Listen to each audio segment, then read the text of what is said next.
باہر بھیجنے کے لیے یہ حوالہ ہنڈی سے ڈالر لیتے ہیں پھر باہر جاتا ہے. وہ ڈالر جب آپ ملک سے باہر بھیجتے ہیں ڈالر کم ہوتے ہیں. جب ڈالر کم ہوتا ہے تو روپیہ گر جاتا ہے آپ کا. جب روپیہ گرتا ہے تو ساری چیزیں مہنگی ہوتی ہیں. مہنگائی کیسے ہوتی ہے؟ جب روپیہ گر جاتا ہے آپ کا. جو چیز باہر سے لاتے ہو تیل بجلی کھانا پینے سب مہنگی ہو جاتی ہیں. آج جو سب سے بڑی وجہ غریب ملکوں کے اندر غربت کیا وجہ ہے کہ وہاں اس طرح کے بیٹھے ہوئے ڈاکو چور جو اوپر آ کے ملک لوٹ کے ساروں نے اپنے ملکوں کو کنگال کر دیا مقروض کر دیا. مہاتر محمد نے ملیشیا کو اٹھا کے عثمانوں پہ لے گیا. جیسے ہی مہاتر محمد 20 سال کے بعد گئے ادھر بھی ایک اس طرح کا آدمی آ گیا جس طرح ہمارے یہ جو اے پی ڈی ایم ٹائپ لوگ ہیں. اس نے بھی آ کے اپنا ملک لوٹا منی لانڈرنگ کی. اس کا کیا نتیجہ ہوا؟ وہ ملیشیا جو خوشحال ترین ملک تھا وہ مقروض ہو گیا اور وہ آج ان کا پرائم منسٹر جیل میں ہے جس نے اس کو مقروض کیا تھا. کہنے کا میرا مقصد یہ ہے کہ اگر آپ نے اس ملک کو اٹھانا ہے اس کو عظیم ملک بننا ہے مدینہ کی ریاست کے اصولوں پہ کھڑا کرنا ہے تو طاقتور کا زیادہ ضروری ہے کہ ان کا احتساب کریں بجائے کمزوروں کا. کبھی آج تک کسی ملک کو پٹواریوں نے اور تھانے داروں نے نہیں ختم کیا. پرائم منسٹر اور اس کے وزیروں نے جب چوری کیا تب ملک تباہ ہوا ہے. اور پھر جب ایک ملک کا قانون طاقتور ڈاکوں کو نہیں پکڑ سکتا وہ ملک تباہ ہو جاتا ہے. تو یہ جو آج آپ یہ سارے ملک کے بڑے بڑے ڈاکو اکٹھے ہو کے ان یونین بنا کے اور میرے پہ پریشر ڈال رہے ہیں 2.5 سالوں سے کہ جی ہمیں این آر او دے دو. میں نے جس دن اس ملک ان چوروں کو این آر او دے دیا نا یہ یاد رکھنا میں اس ملک سے سب سے بڑی غداری کروں گا. جنرل مشرف کے دور میں ان دونوں کے یہ پچھلے 10 سالوں سے بہت بہتر دور تھا. ہر چیز بہتر تھی. قرضے بھی اتنے نہیں تھے. جنرل مشرف کے دور میں قرضے اتنے نہیں چڑھے جو ان 10 سالوں میں انہوں نے 4 گنا پاکستان کا قرضہ چڑھایا. لیکن اس نے جو ان 2 بڑے ڈاکوں کو 2 این آر او دیے وہ آج ہم بیٹھے ہوئے ہیں جو بھگت رہے ہیں. وہ 4 گنا زیادہ جو قرضہ چڑھایا ان 10 سالوں کے اندر وہ آج ہم کیسے بھگت رہے ہیں. جو ہم پیسہ اکٹھا کرتے ہیں آدھا پیسہ چلا جاتا ہے ان کے لیے ہوئے قرضوں کے سود دینے پہ. تو ملک کیسے چل سکتا ہے؟ اور یہ صرف اور صرف جنرل مشرف نے سب سے بڑا ظلم کیا اس ملک پہ کہ وہ 2 لوگ جو کہ سب سے بڑے جن کی ثابت ہوگی کرپشن. یہ جو براڈ شیٹ ہے یہ کیا چیز ہے کہ اس کے اندر پتا چل گیا ان کے پیسے ان کو این آر او دے کے دونوں کو این آر او دے دیا. سرے محل اس کو این آر او دے دیا. پیسے پاکستان آنے تھے این آر او دے کے وہ بھی آصف زرداری نے پیسے رکھ لیے. 60 ملین سوئٹزرلینڈ میں پڑے ہوئے تھے وہ اس کو پاکستان کو آنے تھے وہ این آر او دے کے وہ اپنی جیب میں. سارا یہ جو ہدایبہ پیپر ملک سارا اوپن اینڈ شٹ کیس تھا. این آر او دے کے اور وہ جو اس کی بات پراپرٹیز پکڑی براڈ شیٹ میں وہ ساری معاف ہو گئی. تو نقصان کس کو ہوا؟ آج پاکستان وہ نقصان اٹھا رہا ہے. جی اگلے کالر ہے وہاری سے عظمت علی. جی عظمت. جی جناب وزیر صاحب السلام علیکم. وعلیکم السلام. سر ہر ماہ میں 2 دفعہ پیٹرولیم مشروعات بڑھ جاتی ہیں جس کی وجہ سے ہر چیز پہ مہنگائی آ جاتی ہے. جو دہاڑی دار طبقہ جو مطلب کہ چھوٹا کسان ہے وہ اس چکی میں پس رہا ہے. کوئی شفقت کی جائے اس پہ. دیکھیں یہ سب سے تکلیف دہ چیز ہے مہنگائی. اور مجھے اس چیز کا پورا احساس ہے کہ اس وقت ہمارے لوگوں کے اوپر ایک مشکل وقت آیا ہوا ہے مہنگائی کی وجہ سے. لیکن یہ بھی ضروری ہے آپ سب کا کہ سمجھنا کہ یہ مہنگائی ہوتی کیوں ہے.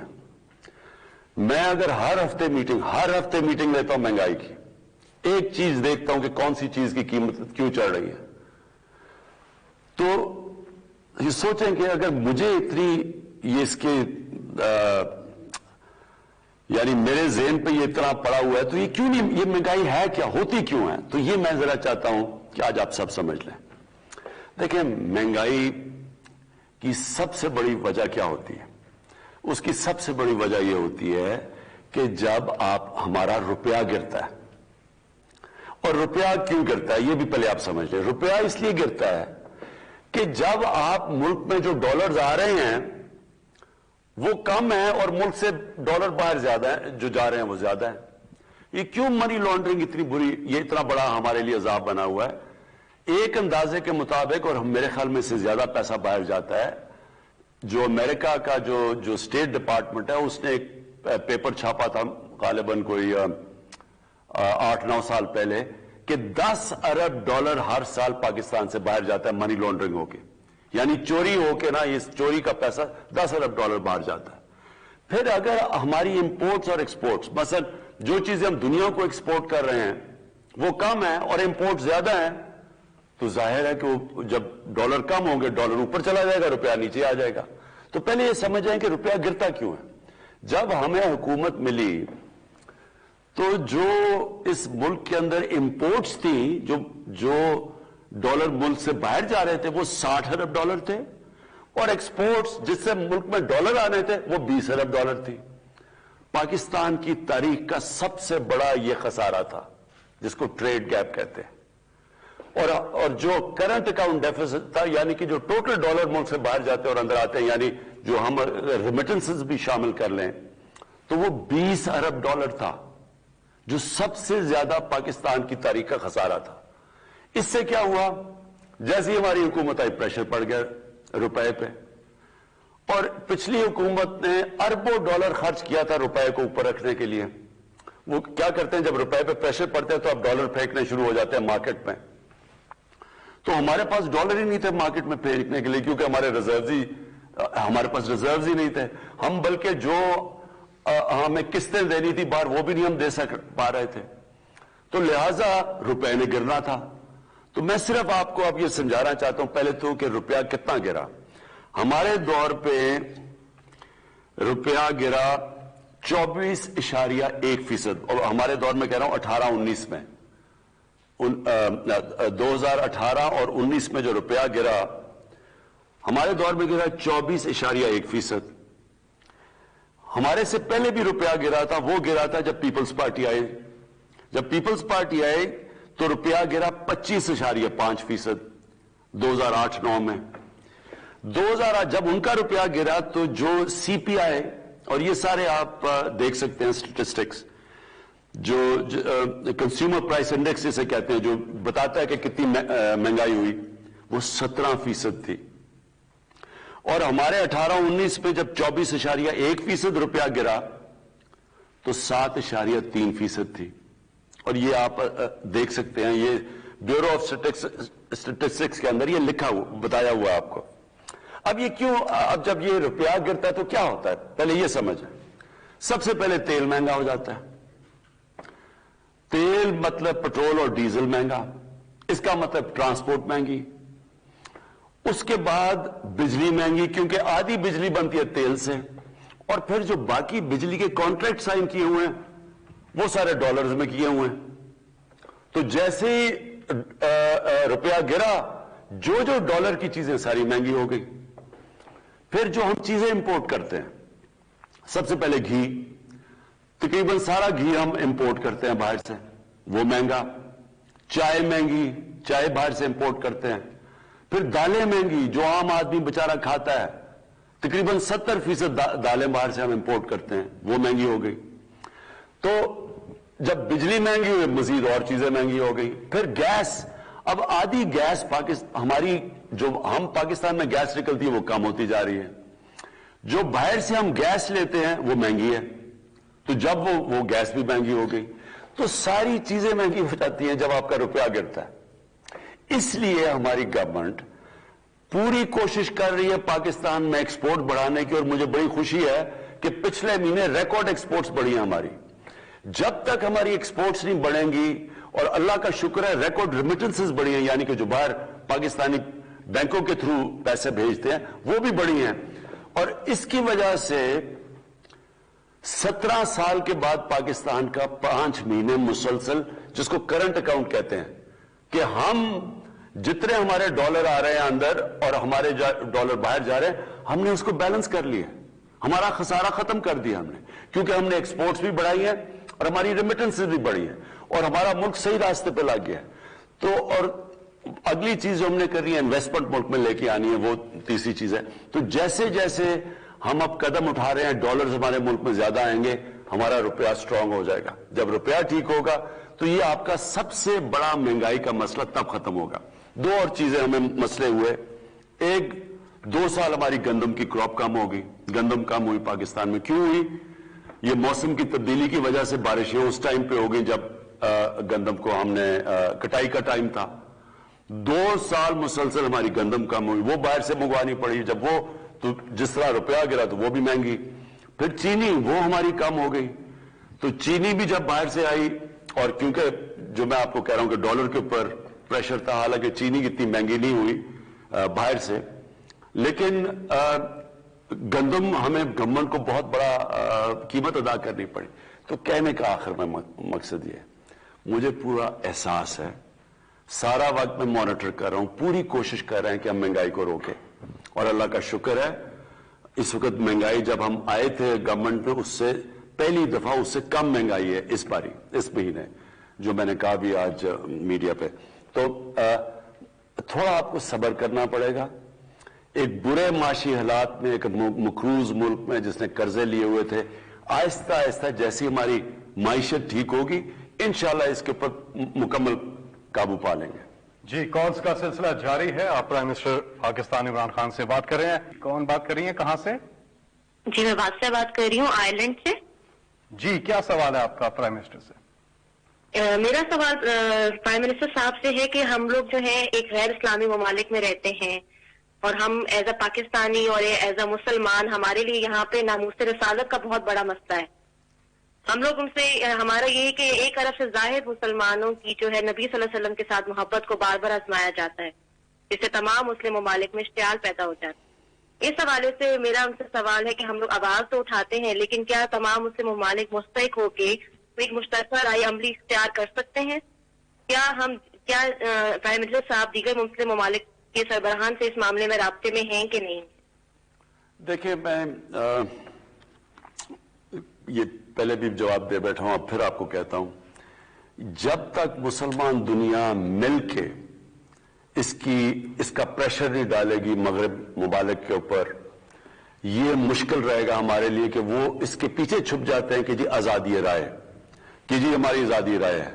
لیکن مجھے ابھی بھی میں آپ کو بتا دوں کہ کبھی بھی ان کو اس چیز کا اتنا احساس نہیں ہوا جتنا آج کل ہوا, کیونکہ جب سے ہم نے اٹھایا, اور مجھے فخر ہے اس کا کہ پاکستان سب سے زیادہ اس نے اس چیز کو اٹھایا ہے.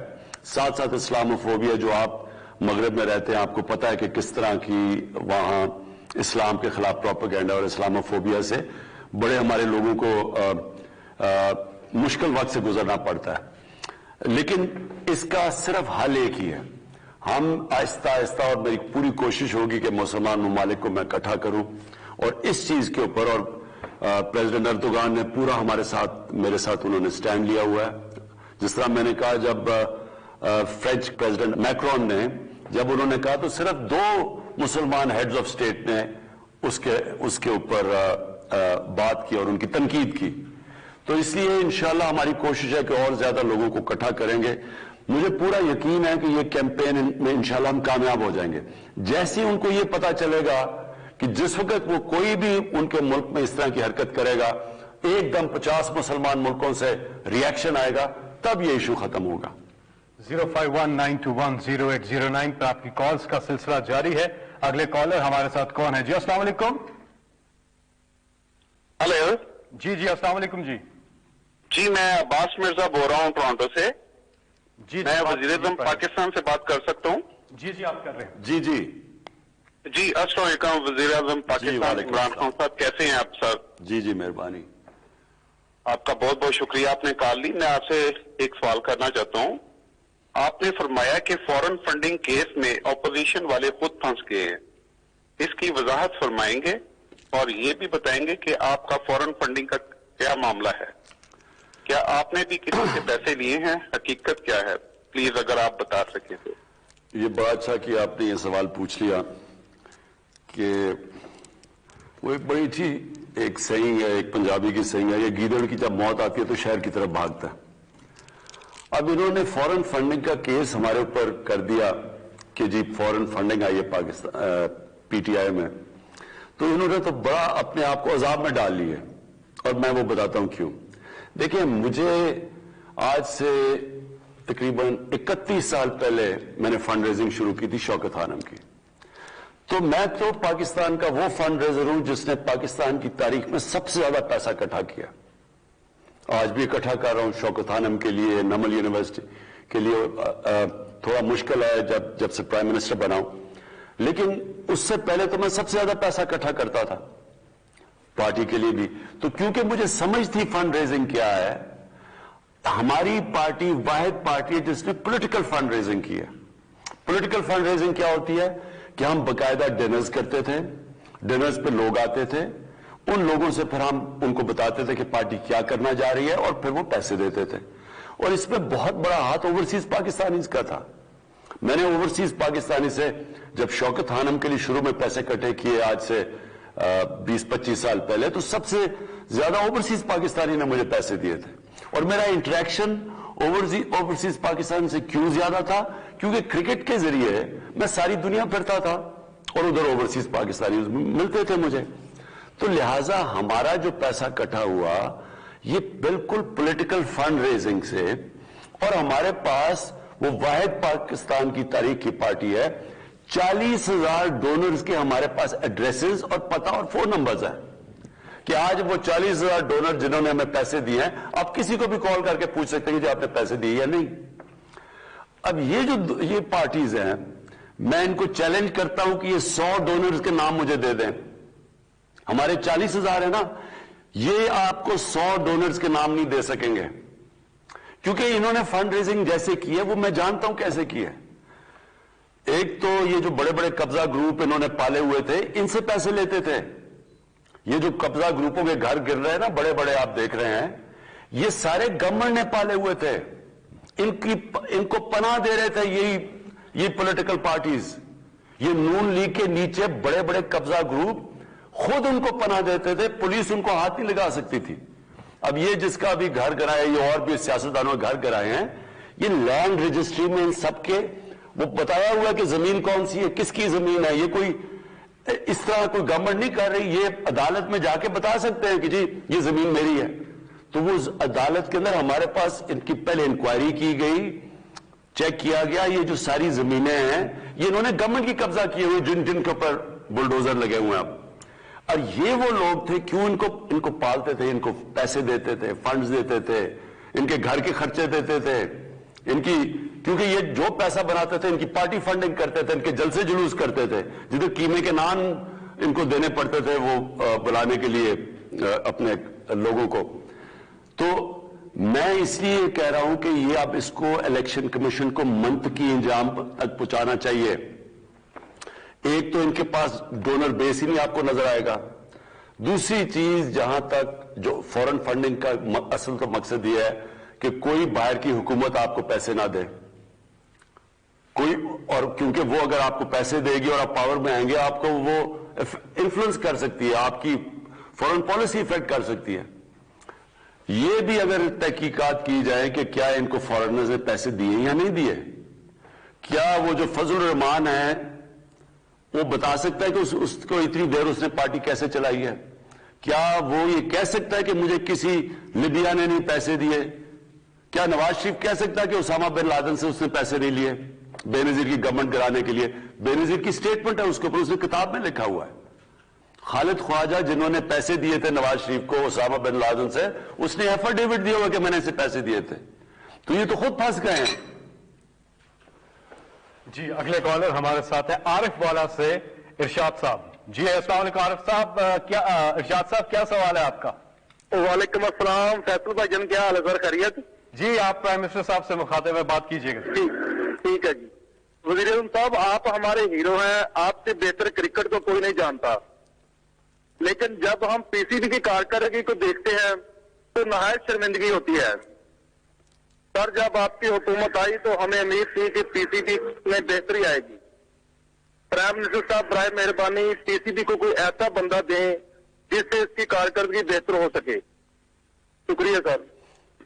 دیکھیں میں کئی دفعہ حیران ہوتا ہوں کہ سارے سمجھ رہے تھے جب ہم آئیے گورنمنٹ کہ جی آج گورنمنٹ آئی ہے اور ایک دم سب کچھ ٹھیک ہو جائے گا. یہ ویسے فیری ٹیلز میں ہو سکتا ہے کہ ایک میرے پاس جادو کا ڈنڈا میں ایسے کروں سارا ملک ہی ٹھیک ہو جائے ایک دم.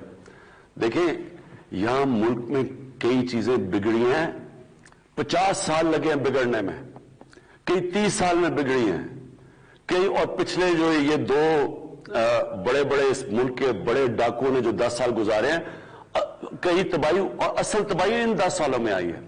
ادارے تباہ ہوئے ہیں, پی آئی اے, اسٹیل مل, یہ جو سارا پاور سیکٹر ہے, یہ آپ دیکھیں تو صحیح کہ کیسے کیسے تباہ کیے گئے ہیں.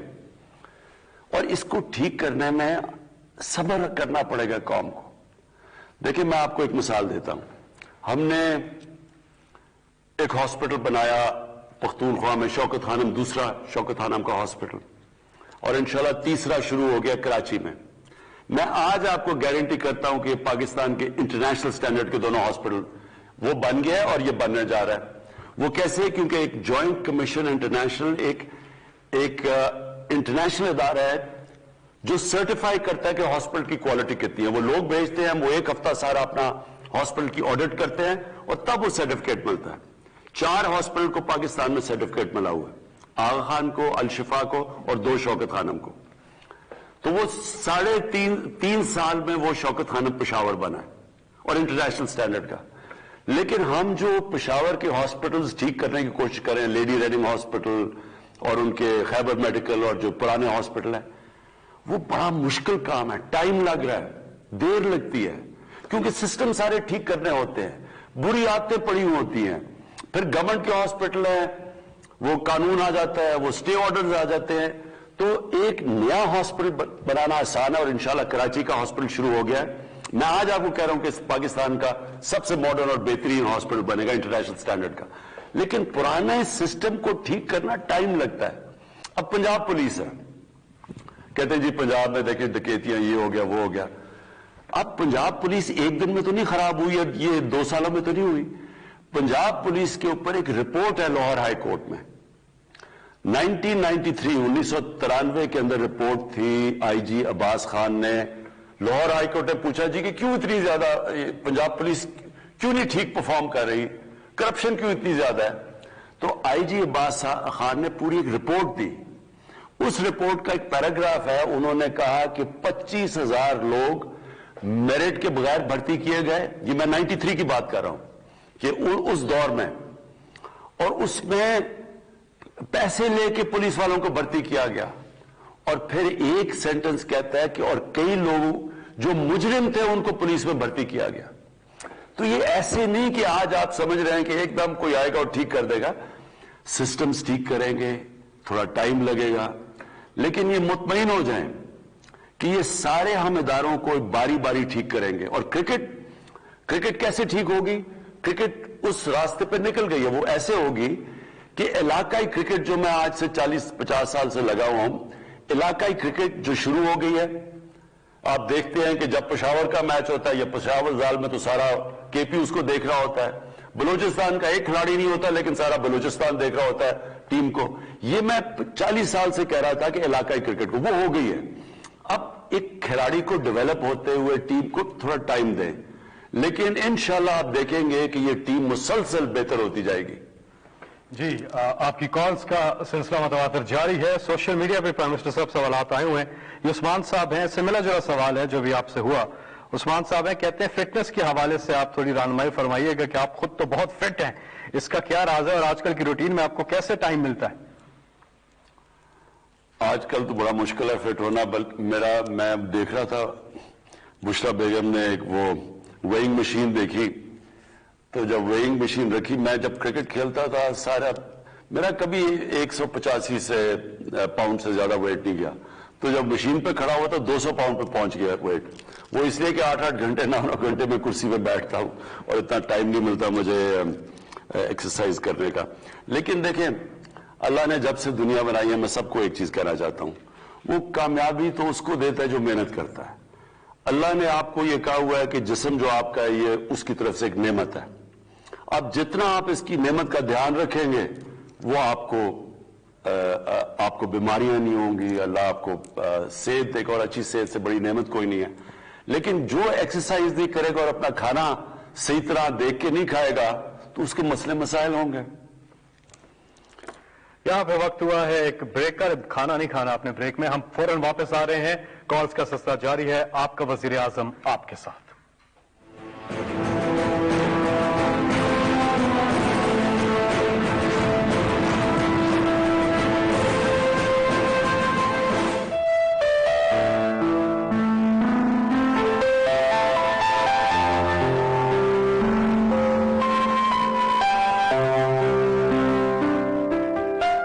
شوق تیرا گر نہ ہو میری نماز